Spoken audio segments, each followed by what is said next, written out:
जय भीम दोस्तों। आज के इस वीडियो में हम महिषासुर के बारे में जानने वाले हैं।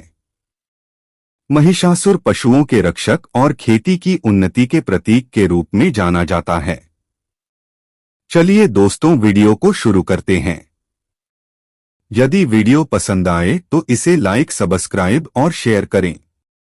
क्या इस भूमि पर वास करने वाले लोग अपने को सांस्कृतिक रूप से भैंस, महिष से जोड़ते थे? और या फिर महिष राजा, गणनायक का पर्याय है? लेकिन यह रमणी कौन है और मैकासुर के पास क्या कर रही है? और यह घोड़ा किस देश से आया है? डीडी कोसंबी बताते हैं कि महोबा क्षेत्र में दुर्गा कहीं महसोबा, महिषासुर का मर्दन, हत्या करती दिखती है, तो कहीं वही उनकी संगिनी अथवा पत्नी के रूप में भी मौजूद है। यानी वह भी उसी अनार्य समुदाय की थी जिसके महिषासुर थे। लगता तो ऐसा ही है। लेकिन यह आर्यों का घोड़ा, क्या इसने किसी प्रलोभन या दबाव के कारण महिषासुर की संगिनी बनने का स्वांग रचा था? चबूतरे के बाईं ओर खाली खुली जगह थी। वह एक छोटा सा पत्थर था जिसे आधार बनाकर अनुष्ठान किए जाते हैं। वहां मौजूद लोगों में कुछ ने कहा कि वह पत्थर मैकासुर हैं और चबूतरे पर कारस दे, जबकि कुछ लोगों ने कहा कि दोनों ही मैकासुर हैं। इनकी 5 गोटियां होती हैं।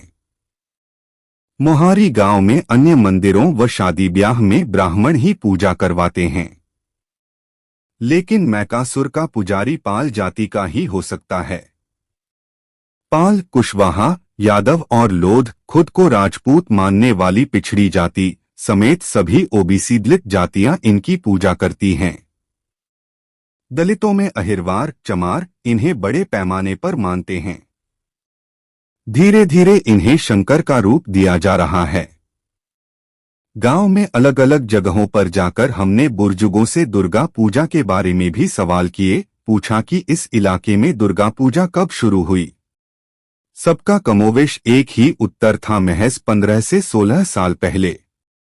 क्षेत्र में विभिन्न देवी देवताओं की पूजा होती रही है, लेकिन असुर परंपरा के नायकों से संबंधित अनुष्ठान बहुत प्राचीन हैं। यहाँ महिषासुर से संबंधित एक और लोकश्रुति सुनने को मिली। इस कथा के अनुसार देवी दुर्गा ने महिषासुर को नहीं, भैरासुर भैरवदेव को मारा था। कथा इस प्रकार है, भैरासुर गोरखनाथ के संगी थे, लेकिन उनके व्यवहार के कारण उनसे गोरखनाथ भी क्षुब्ध रहते थे। भैरासुर ने देवी से अच्छा व्यवहार नहीं किया, उनसे छलकपट किया। देवी अधकुंवारी थीं। उन्होंने भैरा को एक और मौका देने का निर्णय करके अपने घर पर एक भोज का आयोजन किया, जिसमें 9 अक्षत यौवन कन्याओं के साथ साथ भैरासुर और गोरखनाथ को भी आमंत्रित किया। भैरासुर ने भोज में भी मांसमदिरा की मांग की, जिससे देवी बुरी तरह नाराज हो गईं और दोनों में युद्ध शुरू हो गया। देवी युद्ध में हारने लगीं तो उन्होंने शंकर से गुहार लगाई और भागकर गुफा में छिप गईं। शंकर के निर्देश पर मैकासुर, भैंसासुर देवी की रक्षा के लिए आए, लेकिन तब भी भैरासुर नहीं माने और गुफा में घुसने लगे। तब देवी ने वार कर उन्हें मार डाला। क्या यह पूरी कथा सिद्धों और नाथों के वैचारिक अंतर की ओर भी संकेत करती? क्या भैरासुर कोई सिद्ध थे जिनकी कार्य पद्धति से परवर्ती नाथ पंथ भी नाराज था? क्या यही भैरासुर भैरवनाथ हैं, जिन्हें ब्राह्मण ग्रंथों में कुत्ते की सवारी करने वाले देवता के रूप में चित्रित किया गया है? बनारस में भैरवदेव का मंदिर है, जिन्हें आज भी शराब अर्पित की जाती है और उसे उनके भक्तों के बीच प्रसाद के रूप में वितरित किया जाता है।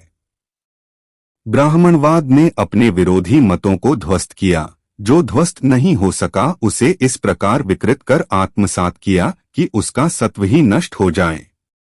महोबा शहर की ओर लौटते हुए अंधेरा घिर चला था। महोबा के निकट रामनगर, चरखारी में भी आबादी से दूर घनी झाड़ियों के बीच भी मैकासुर का एक आयताकार चबूतरा था। हम वहां पहुंचे तो चबूतरे पर बैठा एक विकराल बिच्छू हमारा इंतजार कर रहा था। मैं अंधेरे में ही चबूतरे की मिट्टी छूने जा रहा था। गनीमत रही कि उसके दंश से बाल बाल बच गया। इस बीच हमें पता चला कि गोखार पहाड़ और कीरत सागर की मिट्टी की त्रिभुजाकार आकृतियां अपवाद हैं, अन्यथा मैकासुर के स्थल के रूप में गांव के बाहर एक आयताकार चबूतरा होता है, जिसे प्राय ईंटों से बनाया जाता है तथा बाहर से मिट्टी की मोटी परत से लीप दिया जाता है। त्रिभुजाकार आकृति वाला कीरत सागर पर स्थित मैकासुर का स्थल अधिक प्राचीन है। दरअसल उसे ही बाद में गोखार पहाड़ पर पुनर्स्थापित किया गया था, लेकिन पुराने स्थल में भी अनुष्ठान होते हैं। पास की आबादी में जब हम जानकारी लेने के लिए एक जगह और रुके तो हर आदमी एक ही बात बता रहा था कि आसपास के सभी गांवों के बाहरी छोर पर मैकासुर के स्थल हैं। लेकिन मेरे मन में एक दूसरी बात घुमड़ रही थी। सुबह जब हम गोखर पहाड़ पर गए थे तो ऊपर गोरख मंदिर में भी कोई प्रतिमा नहीं थी, सिर्फ एक चबूतरा था। लाली मेरे लाल की जित देखूं तित लाल, लाली देखन मैं गई मैं भी हो गई लाल। कबीर, हमने तय किया कि आज रात उसी गेस्ट हाउस में विश्राम कर कल सुबह इसी टैक्सी से खजुराहो चलेंगे। मन बेचैन था, शायद इसलिए अहले सुबह ही नींद खुल गई। वैसे भी पिछले कई वर्षों से अनिद्रा का शिकार हूं। एक तो अनियमित दिनचर्या, ऊपर से सिद्धों सी आदतें, यह रोग तो स्वाभाविक ही है। प्राय प्रातः काल में सोता हूं और उषाकाल का जादू टूटने के 2 घंटे बाद जागता हूं।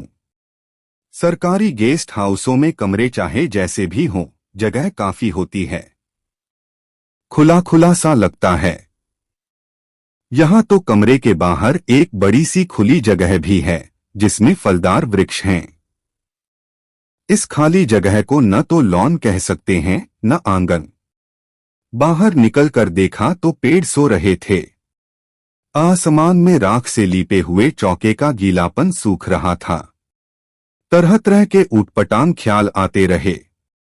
अभी 4 या 4:30 बज रहा होगा, इसे कौन सी बेला कहेंगे? असुरनायक हिरण्यकश्यप को जब नरसिंह ने छल से मारा था तो कौन सी बेला थी? उन्हें महल के प्रवेशद्वार की चौखट पर मारा था, जो न घर के बाहर था न भीतर। मैं अभी कहाँ हूँ?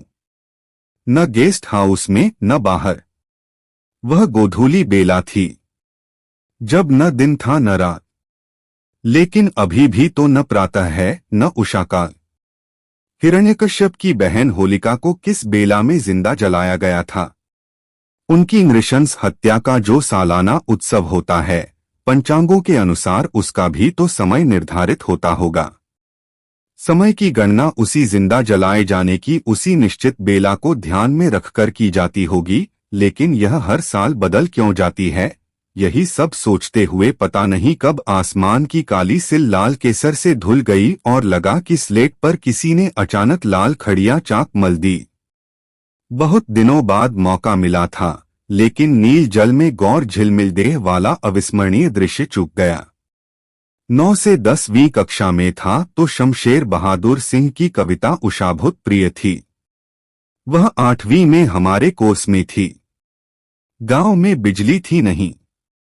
सुबह 4 बजे जागकर लालटेन की रोशनी में पढ़ा करता और रोज नियम से बाहर निकलकर शमशेर की काव्य पंक्तियों को घटित होते देखा करता था।